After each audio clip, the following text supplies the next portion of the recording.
Hi everyone, welcome to EA GameOn. I'm Rick, and today, straight out of the archive, I am reviewing Super Lucky's Tale. As you can see, Fox is the main character that we play.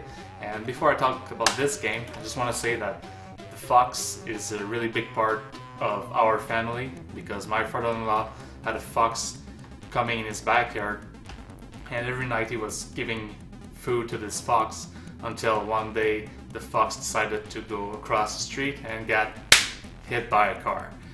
Since then, Fox is everywhere and we just love Fox. So about this game, first of all, Super Lucky's Tale is a 3D platformer video game developed by Playful and published by Microsoft Studios for PC and Xbox One. And also it is the sequel to Lucky's Tale. I think Lucky's Tale was just playable on VR, so that's why I never played the first one. So the story, well, it's pretty easy, like any 3D platformer. The story is not something like super huge, but for this one it's Lucky, that's the fox. He also has a sister, and one day they had a bunch of the main villain. His name is Jinx. He looks like a giant big cat, and he got this kitty litter crew with him, that's how they call him, and he wanted that book of ages, and he just wanted to possess that book to change the world or something. And Lucky's just Lucky's sister is like, don't want this to happen, so try to get the book, but Lucky just pushed his sister away, and all the cats and Lucky fell into the book, and now they're stuck in all the pages of the book, and that's how you start. So that's pretty much the story, and now you want to conquer the book to fight against all those cats, to show them who's the boss, and to get out of the book and bring the book back, and everything is happy. The gameplay really looks like Crash Bandicoot. Just the way you move your character, and there's a lot of like 2D platforming, and there's also like platforming like on rail, like in Crash Bandicoot you just go like forward and move right, left, but it's really like on track. But there's also some little sandbox platforming that you can move a little bit around and explore a little bit. Controls are easy.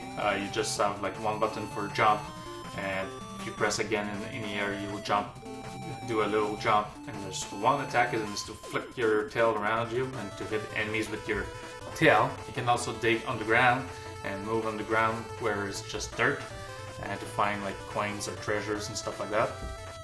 So control really basics. Maybe you might have a hard time with the controls because you can't control the camera like anywhere, so it's really limited. Like you can move the camera like a little bit to the left, a little bit to the right, and that's it. You can't go like over top or like move the camera around, so that's something you have to adjust yourself. And the controls could be a little bit like weird at the beginning, but once you get the hang of it, it's not a problem. Levels. So like I said, levels are really good. There's a different style of levels. There's your 2D level that you can just go right and left, but with a 3D element in it. And you have also your on track, you just have to follow that path. And you also have your little sandbox to explore the level around a little bit. So those levels are good. Excuse me. Collectibles.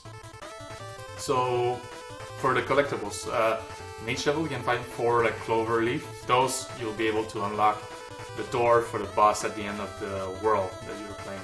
So you have to go through each level to be able to open the last door for the boss. There's 99 clover leaf to find in that game.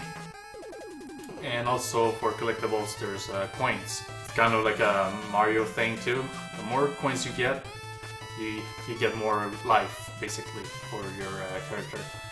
So the more coins you collect, your life's gonna go up, and it will be easy to go through the game. And that's it for collectibles. So the boss fights, they're pretty cool. It reminds me of like a little Mario Party mini game. You have to dodge stuff by jumping over stuff, and You just whip your tail to hit the bomb or something, a projectile to throw at the main boss. And it's a little bit like Mario. You need to hit the boss like 3 times and boom, he's done. That's interesting. The only problem is all the bosses look the same. You always do the same thing. You just dodge a couple times, hit something at the end to hit the boss, and that's how you defeat all of your bosses. So what am I saying? Well, the boss fights are good, but I don't think it's enough because they don't have a lot of difference between each of them. Pros and cons of this game. Well, like you see, the levels are good. I have no problem. Sometimes you have issues because of the camera and the controls. The boss fights, like I said, they're fun. They're really fun, but it's annoying because they're all the same at the end. Even the last boss still kind of look the same as the other ones. The price of this game, it's really good.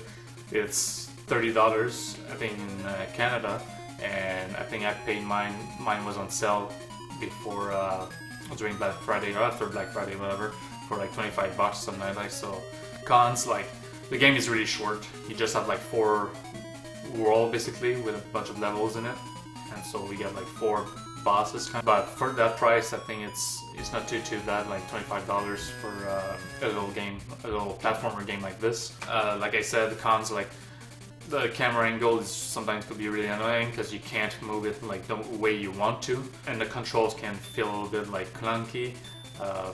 Like if you play like Crash Bandicoot, like it's not the perfect controls. But in general, if you have kids will love this game, I think, and I had a blast to go through this game. So for all those reasons, I'm giving this game a 7.5 out of 10, and that's a good little game to play just whenever you want. And I played mine on the Xbox One.